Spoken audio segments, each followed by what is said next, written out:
இயேசுவுக்கே புகழ். இயேசுவில் பிரியமானவர்களே, இன்று நம் ஆண்டவர் எசாயா 54 அதிகாரம் 10 இவ்வாறு நம்மோடு பேசுகின்றார். மலைகள் நிலை சாயினும் குன்றுகள் இடம் பேரினும் உன்மீது நான் கொண்ட பேரன்போ நிலை சாயாது, என் சமாதானம் உடன்படிக்கையோ அசைவுறாது என்கிறார் உனக்கு இரக்கம் காட்டும் ஆண்டவர். ஆம் பிரியமானவர்களே, இந்த வார்த்தையை நாம் ஆழமாக தியானித்து பார்த்தால் நமக்கு மிகப்பெரிய ஒரு தைரியத்தை அளிக்கிறது.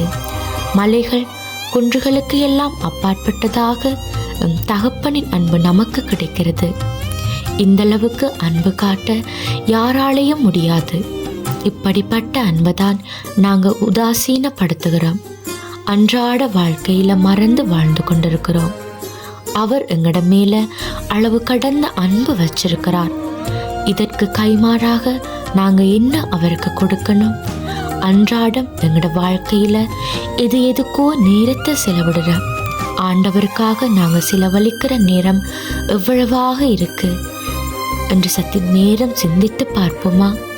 இல்லையண்டா இந்த நேரம் அதுக்காக உங்களுக்கு கொடுக்கப்பட்டிருக்கு. கண்களை மூடி சிந்திங்க, ஆண்டவர்கிட்ட கேளுங்க. உங்களோட நான் ஒரு மணித்தியாலமாவது நேரத்தை செலவிட ஆசைப்படுகிறேன்.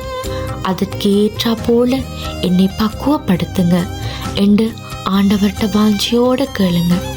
நீங்க ஆண்டவரோட நேரத்தை செலவிடும் போது அவர் உங்களுக்காக யுத்தம் பண்ணுவார். எல்லா சூழ்நிலைகளையும் உங்களுக்கு பக்கபலமாயிருப்பார். ஆண்டவர் சொல்லி இருக்கிறார், எங்கட மேல அவர் கொண்ட பேரன்போ நிலை சாயாது என்று. அவருடைய சமாதான உடன்படிக்கையோ அசைவுறாது என்று. குடும்பமாக ஆண்டவருக்காக நேரத்தை செலவிடுவோம். அப்போது எங்கட மத்தியில அவருடைய அன்பும் சமாதானமும் பிரசன்னமும் நிறைவாக விளங்கும். இதை விசுவசிக்கிறீங்களா? முழு மனதோடு ஆமேன் சொல்லுங்க. இயேசுவின் நாமத்தினாலே ஆமேன்.